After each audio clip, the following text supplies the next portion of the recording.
Chris, welcome to the Australian Rock Show. Well, hi there. Buenos dias. Buenos dias. ¿Qué tal? Mate, wonderful to have you on the show today. We have, I guess, wanted to have you on the show for some time, and look, apologies for not having you on sooner. I do purposely want to keep the questions contemporary and talk about your current album, Address to the Nation, which has been out for a while now, but I also want to look over a little of your other solo material, if that sounds okay to you. Sure, go for it. Okay, now, Address to the Nation. Now, correct me if I'm wrong, but this is your fourth album for I-94 Bar Recordings and follows on nicely from 2016's excellent Brujita record, which has some truly terrific moments, including the Ode to Niagara, She of Destroy All Monsters, and Dark Carnival, for those unfamiliar. Also, my favourite song on that record, which is Thirsty, and also Another Lost Weekend, which is probably the best song Andy Chernoff never wrote. Yeah, everyone says such a thing. Yeah, I've always been a really big Dictators fan, and particularly a fan of his songwriting and Ross the Boss's playing. So it was inevitable that something like that was going to happen. Sure. But it's not a new song. I mean, I wrote that quite some time ago, and just never had a chance to really record it properly until then. I guess purposely I do want to focus on the current record, as too few people have heard it and more people do need to hear it.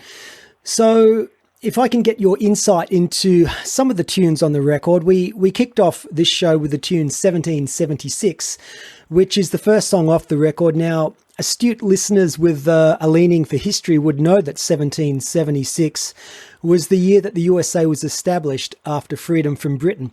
It doesn't seem to be too many freedom bells ringing in Trump's America, as well as being a killer tune with a blitzing solo lyrically. That's a very, very powerful opening tune.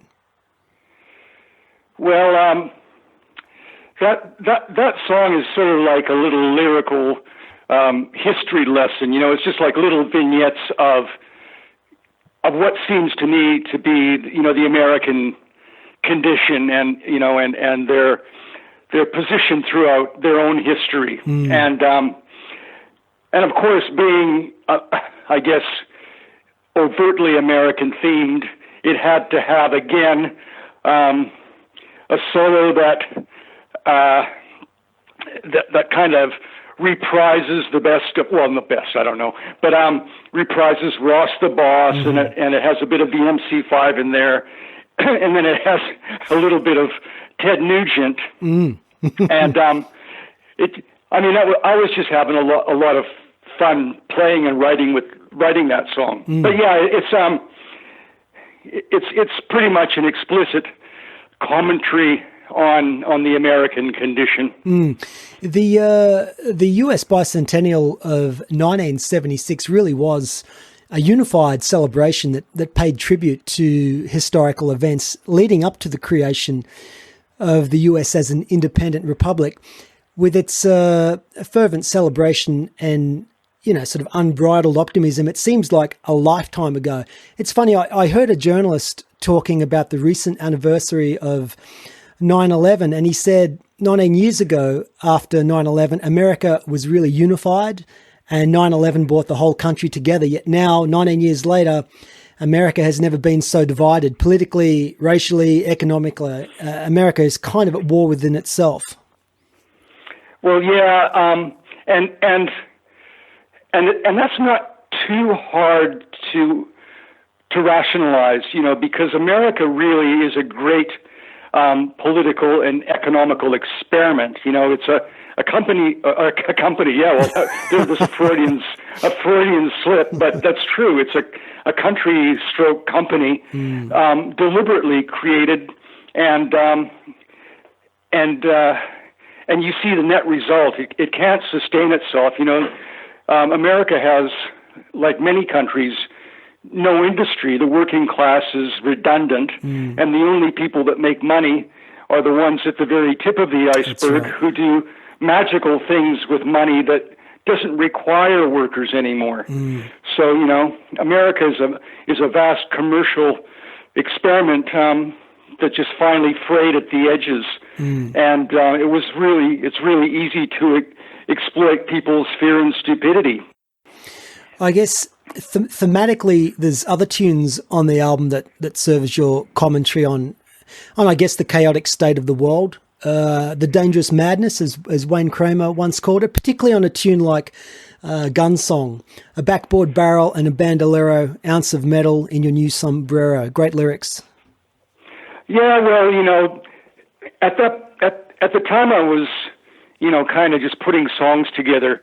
There seemed to be a lot of just kind of crazy anarchy, and again, lyrically, it's just a kind of a musical snapshot of what was really going on, So, you're constantly seeing in the news this, flurry of bullets flying around everywhere, and just rampant weirdness. So, I guess it just kind of came out, and I didn't really intend. I mean, in a sense, it's kind of perverse because I wasn't really setting out to be preachy. I don't like that, but I like things to reflect kind of reality and try to provide some kind of solution, I guess, or whatnot. So I guess my solution was to write grim songs about a grim reality with a kind of a upbeat, maybe pop sensibility, so that it's not completely, bogged down in depression. But I think in a way, a lot of those songs do lean toward optimism. I mean, some of the themes are, sad and depressing, but, I think musically there's a kind of a spark there somewhere. There's another one there, tore the pistol from my cold dead hand, and they left me here to rot in a foreign land. I mean, that's a line from Pick Up the Pieces. Again, that's evocative lyrics. Was that specifically like an anti-war statement, futility of war, maybe? Well, no, yeah, I suppose it's anti-war, of course, but when you look at all those young men who are driven to largely for economic reasons to go fight for their country, and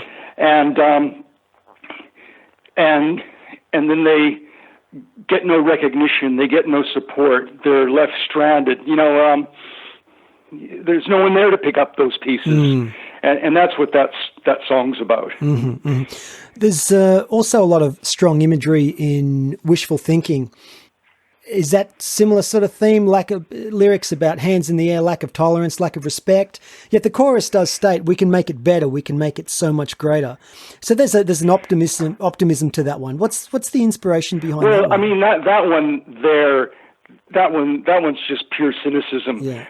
Because I was, you're looking at the news, you're looking at all these Proud Boys carrying tiki torches, and, you're just looking at the news, watching things, again, fray at the edges, and the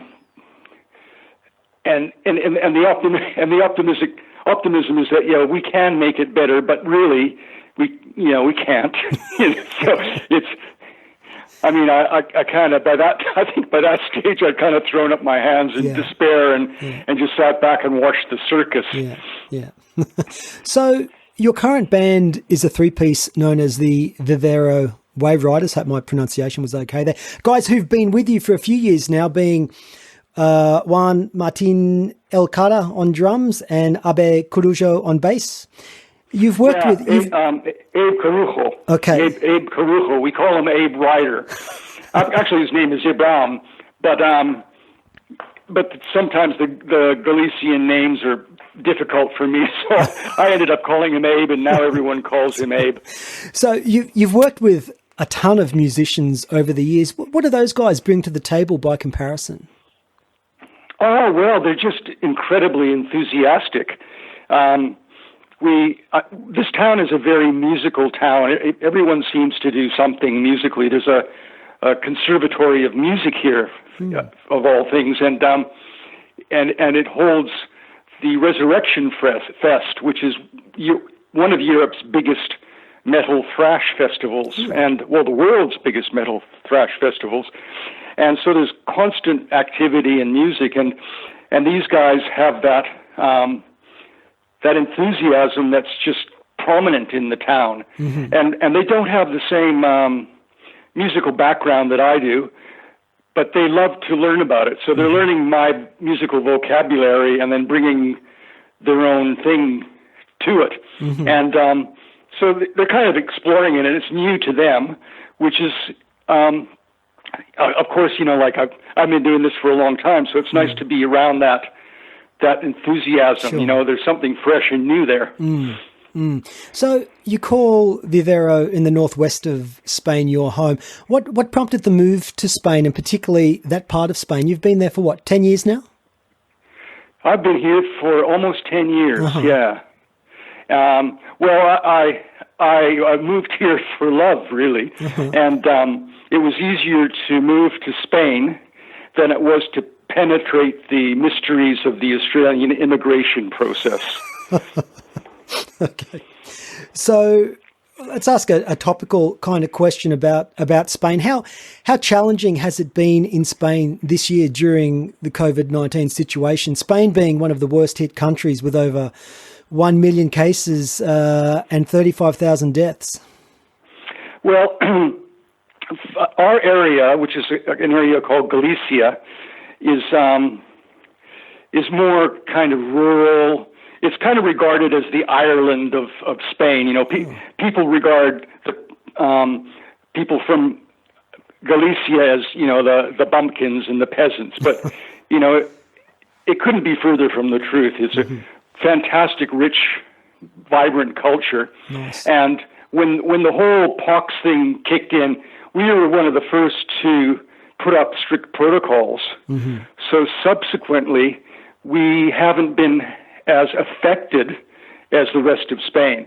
The places where it's really bad are the cities, where everyone is, superior, and also particularly in the areas that are far more right-wing leaning. So, the more Franco-oriented group, and it's sad to say there still are Frankists in the country. But, those people that were resistant, I'm not going to wear a mask, it's an affront to my freedoms, blah, blah, blah. Those are the places that are getting clobbered now. At the moment right now we have a code red in our province, but it's more contained. Okay. And things become here, I think the government has done a really, really good job in handling this. They've been really sober. They've been constantly communicating with everyone. It's a terribly hard job to do. And the real problem is that the opposition is politicizing everything. So they're not really out for the best for the people. They're out for the best for their little shitty political party. So, so it gets really complex. Okay, so back to the album. Now, FFS is next. Chris, a not so subtle swipe at your former Birdman alumni. We're not going to the fun house because we're not young, we're not fun anymore. Fairly self-explanatory song, Chris? Oh, Lord, on one hand, no, it's not really a dig at those characters. It's just, it's just the vagaries of losing your youth, let's just say, we're not looking in the past. You can't go back there anymore. And largely, no, that's true. We're not fun anymore. There's a lot of people who have, become very po-faced. They take themselves remarkably seriously, and they've eschewed creativity and actual artistry for posturing and posing. And,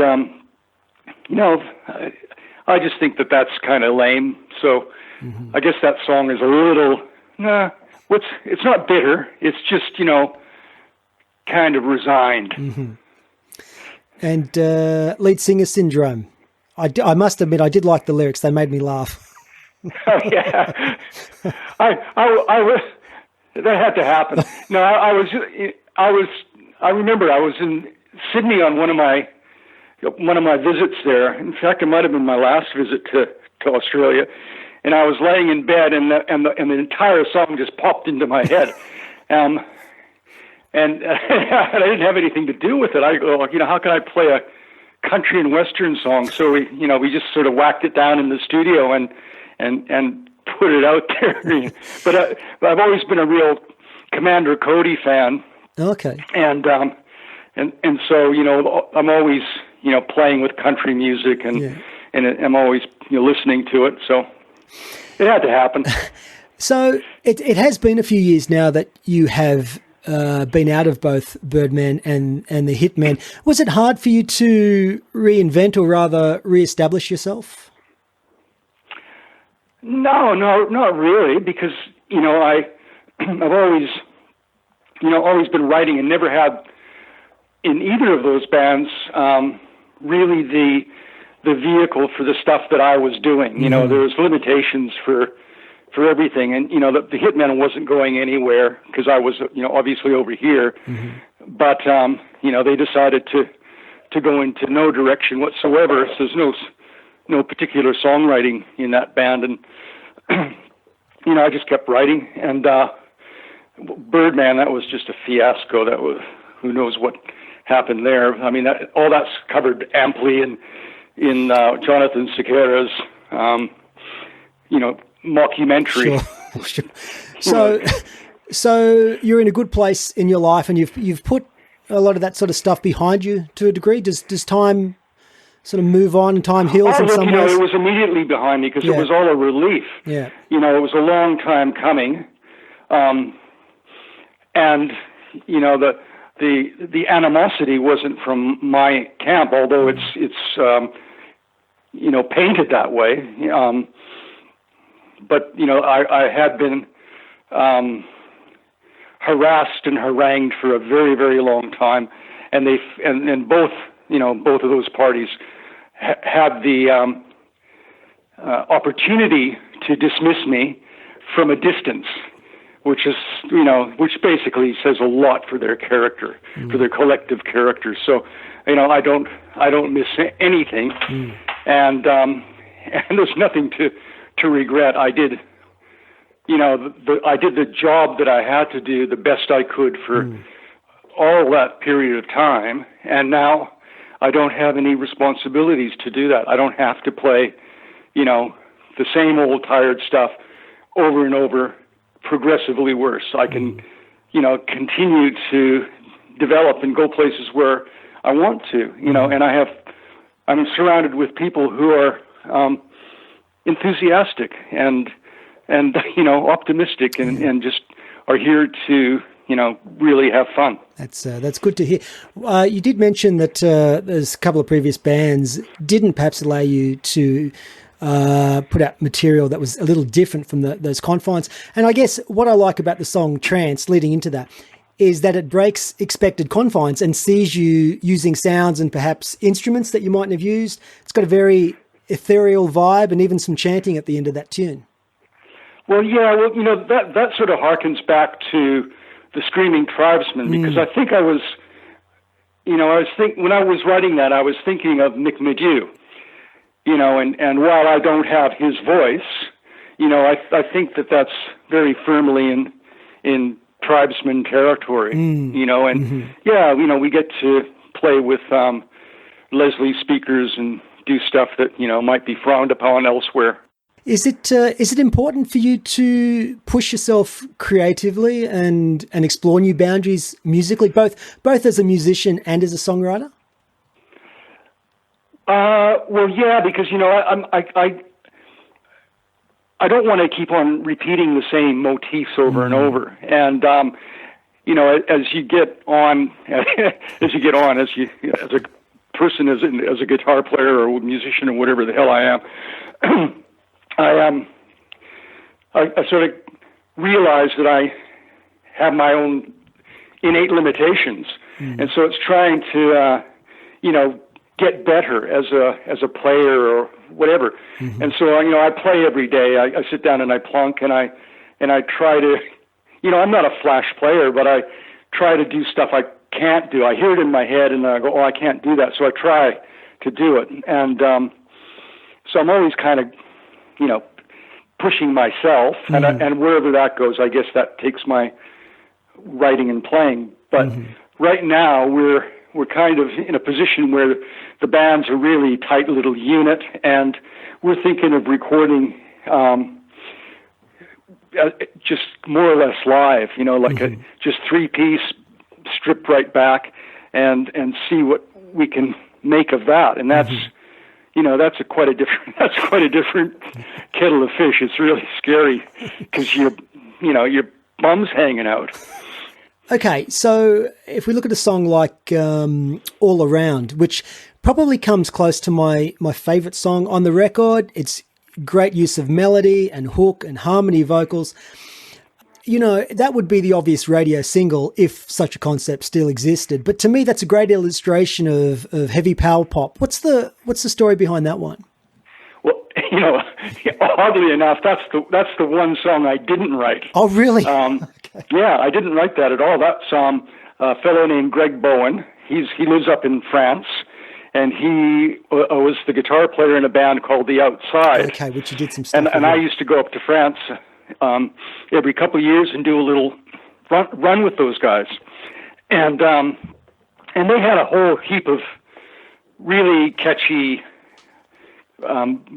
Australian-esque type of songs, and we found ourselves as a band, the Beta Wave Riders, we'd be sitting and going na na na na na da da da da, just singing that, da da da, and then we go, oh, let's record it, and so we did our version of the song by The Outside, and it's just a song that's just fun to play. It's just a great riff, and it's a great tune, and cool. Yeah, it's radio friendly. Why don't they play it? I also want to make mention of the song Naked City, and when I reviewed the album for the Australian Rock Review website late last year, I wrote, best tune on the album, too many cherries to pick, just one. Though if I'm pressed, that song goes to the super melodic Naked City, highlighted by sing-along chorus, lots of hooks, and a catchy riff. Masuak's use of melody can't be understated. The added harmonica, further icing on the cake. Love that tune. Oh, cool. Yeah, that one's just a story. It's just a little musical story about this psychopath, really. The guitar solo, the guitar solo does send me back to classic era Hitmen. Was that intentional? That's your style. I mean, I wrote the songs. Primarily, I was the songwriter for the Hitmen, so everything's going to sound like the Hitmen. I mean, the Hitmen. I founded the Hitmen when I got back from, Birdman's famous implosion in Europe in 1977, 78. I came back and I formed the Hitmen as a vehicle for my songs. Because I didn't have one at that, with Birdman it wasn't going to happen. So, Hitmen was,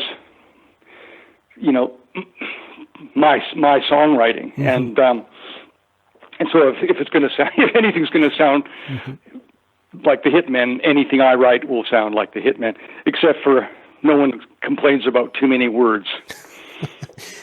In fact, we're going to take a bit of a break and listen to that tune now. From Address to the Nation, this is Chris Masuak and the Vivero Wave Riders with Naked City. Chris, the reworking of This Bar, originally released in 91 on Hitmen's Moronic Inferno album, broods with intent and purpose. And look, that wouldn't have been out of place in a Tarantino film if he's looking for a song. What prompted you to record that tune? Well, I'll go back in history. I wrote that song when I was actually in the New Christs. I actually remember writing it. I was sitting in a hotel in St. Kilda. What the heck was the name of that hotel? Prince of Wales? No, it wasn't the Prince of Wales. It was the other one that the bands all stayed at. Esplanade? Esplanade? No, I can't remember. No, Esplanade. Imperial, blah, blah, blah. Anyway. Okay. Anyway, I was sitting there writing this song, and it was originally written for the New Christ. And and then, I realized that just wasn't going to happen. So the Screaming Tribesmen did it, and years later the Hitmen did it. And the guys in the band here, Elcata and Abe, really liked the song and wanted to give it a shot. And as a three-piece, it took on a completely different kind of character. It seemed, a little bit more dark and heavy and brooding, and that's kind of how we recorded it. Just more or less as we play it live with a few bells and whistles. I guess if I can just ask another question around about that time, of all the Hitmen material, I always thought that the Moronic Inferno record was perhaps in more ways than one underappreciated, should have been more successful than it was, particularly internationally. And it did follow on from the UELA EP, which from what I remember was well received, yet a difference of 2 years. Moronic Inferno didn't seem to have the same impetus, which was odd to me, because there's a lot of great material on that, Heartful of Hate, Surfing in Other Directions, and Valentine's Day. It was a funny time for music, 91, with the landscape shifting away from hard rock, people looking towards Seattle, forgetting what was happening locally. Yeah, at that particular time, there was a lot of, flux in the music, but really the Hitmen kind of just dissolved. I came back from a trip overseas and expecting to go on tour, and the band had just disappeared. And so there was no one around to really champion that record. We had never been a band where we had gotten, much radio support in Australia. We had we had a magnificent live following and reputation. We toured for God knows, much longer than most people ever have an opportunity to do so. But we just didn't have that, industry support that kind of gets you to, a larger listening audience. And largely because no one knew what the heck to do with us. We were a band that was, I have to say, just fantastic unit live. Absolutely. We could turn on a dime. Yeah. And but at the same time, no one knew how to buttonhole us. No one knew how to market us. We weren't really easy to comprehend. And plus, we had that whole, that do-it-yourself kind of thing that the industry really hates. They want to be pulling the strings, and they couldn't pull our strings. And we, when we did give them a chance to pull our strings, which was around the time of our involvement with RCA, everything fell to bits. So we didn't want that to happen again. So we were just hard to market, and we shouldn't have been, because we had the perfect front man. But the band was great live, but no one could kind of Oh, absolutely. Put it on paper. Yeah, certainly live, without peer live, I would say from memory. But we played for a very long time in front of a lot of people, and we sold no records. So.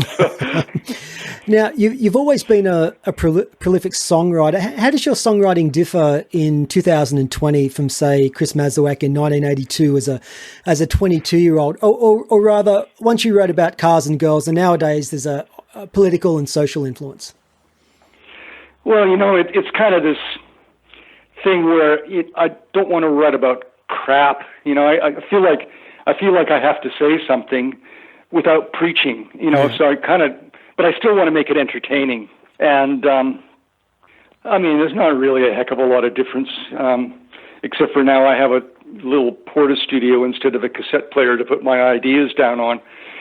But what I mainly do is I don't have a big home studio, because I found that the more I refine things and the more I kind of work on a project, the less vital it sounds when I actually go to record it. Mm-hmm. And we record in the studio, as a band live.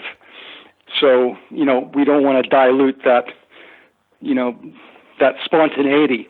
So, the ideas go down now. The songwriting, God knows what the heck that is. That's a mystery. There's an immediacy. I think it's a mystery to everybody. Yeah, there's an immediacy it's a mystery to me. And, mostly we just get the idea, work it as a band, go and record it. And if it sounds great, we keep it. If it's a disaster, we just throw it away. Okay, but I guess the style of your solo material has changed from your very early efforts. If someone was to hear you for the first time on, say, Address to the Nation, and then, say, compare it to Cowboy Angel, or with songs like Take Me Back to Country, Broken Guitar, for example, your early solo material was very, very country. Oh, yeah, but those were kind of side projects to, the band. Right. Yeah. I've always been, I'm a redneck, I'm from Kamloops, British Columbia, Canada, and I'm always going to have country music in the back of my mind. So those were just, side projects, maybe exploring ideas and whatnot, but, they don't really represent what I was doing with, say, the New Christ. No. Well, none of my stuff that I wrote went to the New Christ, but, the Tribesmen or the Hitmen or whatever. Was country music a big influence on you when you were growing up? Well, if you travel through North America and you turn on the radio, chances are you're going to hit a country station immediately. So predominantly that's what you heard as you were driving around. But I come from that generation where I heard everything, my grandparents' music and my parents' music, and I heard the evolution of culture and rock and roll as I was growing up. So I came at a very fortunate time, and I'm influenced by everything.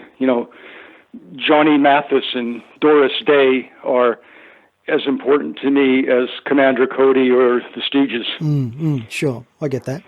So you also released a couple of CDs on Phantom back in 92 and 94 from memory with the Juke Savages. Both excellent CDs. I love both of those as albums. A couple of those tunes that I really liked, Liberty on that first EP and 1994's Pagan Rights, and Big Juju on the Road to Ascension album. So many great tunes on that album. Alligator Shoes, Full Moon, Silver Bullet, Motorcycle Man, to name a few. Too bluesy for inner city pundits, too rock and roll for blues purists. Yeah, well, by that time, I was kind of fed up with the whole band situation, so I just wanted to be in a little combo where I could just pick up an amp in one hand and a guitar in the other and go to a little bar and play. But it didn't turn out to be that easy because, people, if you played to the blues clubs, they thought we were too, raucous. And then, we played to inner city crowds and they thought we were too kind of, polite. So it was, it was a bit kind of uneventful. But we really enjoyed the time playing and recording those songs. And I think that kind of comes out in the recording and the albums. Very much. So both those albums are out of print, but from what I understand, you've just made available a digital album called Outtakes and Oddities, which has 8 cuts, and is a good introduction to the Juke Savages if people have not heard that. That's available from I-94 Bar Records Bandcamp website if people want to check that out. Chris, I remember interviewing you back in 1996 for issue 4 of Vicious Kitten fanzine and asked you your 5 desert island discs, and your answer was Cha Cha Cha by Bobby Rydell, Linda Sue Dixon by Mitch Ryder, Strange Pleasure by Jimmy Vaughan, Giant Steps by John Coltrane, and The Hard Stuff by Wayne Kramer. 24 years later, would that list have changed at all, Chris, and what are you listening to nowadays? Well, no, it hasn't. It hasn't particularly changed. I'm listening to a lot more jazz than anything else. I really like that whole bebop, post-bebop period up until around Charlie Mingus, Eric Dolphy. Some of them when it starts getting into the 70s, I kind of lose interest because it gets a little polite for my ears, and I really don't get off on the more modern stuff, the Wynton Marsalis kind of. It's just too clean and doesn't sound dangerous to me. But yeah, I'm still listening to all that stuff. Actually, Linda C. Dixon wasn't Mitch Ryder. It was just the Detroit Wheels. It's just the singers just sound so much like Mitch. It's crazy. But yeah. Okay. I probably stay with those guys. Maybe I'd throw in the In Crowd, either the Dobie Gray version or Mel Taylor and the Magics version. Okay. So, for those of us who remember a vibrant pub circuit when musicians were able to work several nights a week, the live music landscape of 2020 is certainly the polar opposite of that.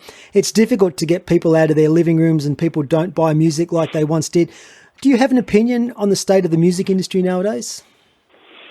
Well, all I can really say is that a collection of ideas does not a song make.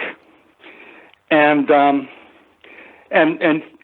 think that one of the big problems now is technology. People have unlimited access to plugins and digital recording systems and whatnot, and they don't have limitations. And I think the thing that really created fantastic music was the limitations of the medium. So, at the time when they were creating singles, you had 2.5 minutes, 3 minutes tops to really make a big musical statement. So you got your Itchy-Coo Parks, and you got whatever the Kinks and the Beatles and the Rolling Stones were doing, and countless other bands. And, what happened was that they learned a sense of dynamics and arrangement that just doesn't happen now. And also, I can turn on the radio at any particular time in any country, and I'll hear the same 4 frickin' chords with someone just chanting something repetitive, like a nursery rhyme over the top. And that's completely acceptable to listeners now. And I find it, really disheartening and depressing. So I kind of ignore it. So I don't really think much of the songwriting. The other thing that really pisses me off is that a lot of young, so-called, edgy bands are listening to old, 60s, 70s music, and they're lifting just chunks of it, and they're claiming it as their own, and I go, oh, God, that's from Pet Sounds, that's from The Who, oh, God, that's a Kink song, what do they do, and they're, I can hear where that stuff comes from. And if I worked for a publishing company, I would make the writers a fortune by chasing the plagiarism, because it's just so easy to spot. So, people are, on one hand, writing nursery rhymes. On the other hand, they're just pirating ideas. So it's really annoying to hear. So just generally, I tend not to... I've kind of given up listening to stuff. And it's not to say that there isn't great stuff out there, because, there are some really cool bands, and there are some good bands from around here. The Atomic Zeros are doing like a Australianesque, Stooges kind of a vibey sound, and they're fantastic. And there's a band called Bang 64 here, Bang 74, who are a fabulous pop band. There's a ton of good music around. But... people are not particularly listening to crafted music. They're listening to reggaeton and, nursery rhymes. And, and so what? If that's what they want to listen to, great. That's, they're not interested in sitting down looking at album covers and going, oh, no, wow, I like this song, blah, blah, blah. They just want to, party. So... listeners may not know that you had produced a ton of bands, Surfside 6, the Tribesmen. Happy Hate-Me-Nots, Trilobites, Roddy Radar's first record, Dubrovnik's, to name a few. Have you done any production work recently, and do you enjoy producing that side of the getting on that side of the console? No, I haven't done much, in the last few years, and except for our own stuff. Yeah. And I don't really like producing, the stuff I'm playing on, because it's like too many hats. I always want to focus on the playing. But we had, when we did the very first, solo album, the Straight Path, I brought in an outside producer, and that was just a disaster. It was it's no understanding of the vision and direction that I really had in mind. So it's kind of like I've fallen back on production by default, but I would really love not to do it. Okay, a couple more questions, Chris, then we'll sort of wrap it up. I guess you did mention you were thinking about taking the band back into the studio soon. Current activities and plans, and I know that's a difficult question considering the COVID restrictions. What are your... Yeah. Well, very, very fortunately, we have a, kind of our clubhouse in our town, so we're pretty free to rehearse anytime we want. Right now we can't gather, at all. So, that's on the back burner, but that'll pass. So we're constantly working. We've got probably 35, 40 songs to work on, which translates to maybe a third of them that are going to really stick out. So, it's just a matter of fossicking through them, seeing which ones really are the stayers, which one are the real stinkers, and just plodding away. And then we have a recording studio nearby, which is just the perfect place. It's like, a nice space. There's no danger there, from people. It's out in the country.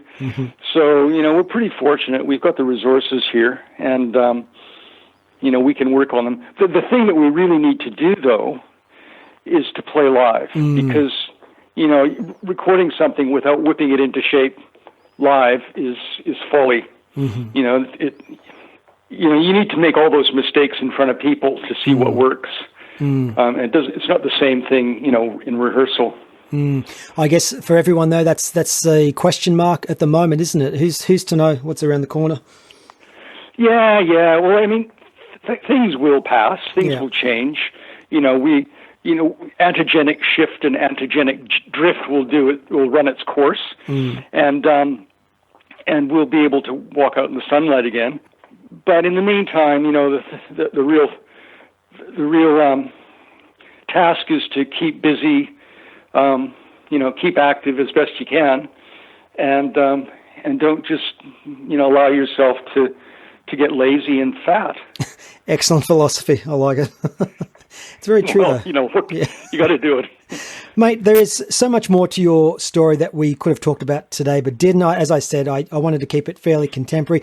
We didn't talk about the Tribesmen or the Hitmen or the New Christ or any of that, as I wanted to talk currently about the new record. So we will have to get you on the show again and dig deeper into your past. But until that time, listeners need to head to chrismasuak.net, take a deep dive into your rich body of solo material. That includes your 4 albums on I-94 Bar Recordings, being Brigitte, Workhorse, The Straight Path, and this current album, Address to the Nation. So listeners are encouraged to dive into any of those 4 solo albums, all available from i94bar.com. Chris, I've seen you a bunch over the years in different incarnations and have many, many great memories. One, though, which is etched into my mind is around 89, countless Hitmen DTK shows, and seeing you at stage left launch loudly into that riff for Justice Blind at the top of the set was always something special for me. But through the Tribesmen and Hitmen specifically, for me, your razor-sharp, distinctive guitar provided the soundtrack, not just for me, but many people like me, with songs that have endured over time, and there's no better testament to the quality of the music, so thank you for that. Thank you for your kind words. Now, mate, before we go, every guest on the show gets to request an Australian song. It can be one of yours or a song by an Australian band that has meaning to you. What would you like to choose? I'm thinking something by, what the hell is it? Baby, I want you now. The Loved One. Need your love. I want you back. The Loved One by the Loved Ones. Yeah. Okay, let's go with that. Chris Masuak, thanks for your time today, mate. Well, thank you. Enjoy.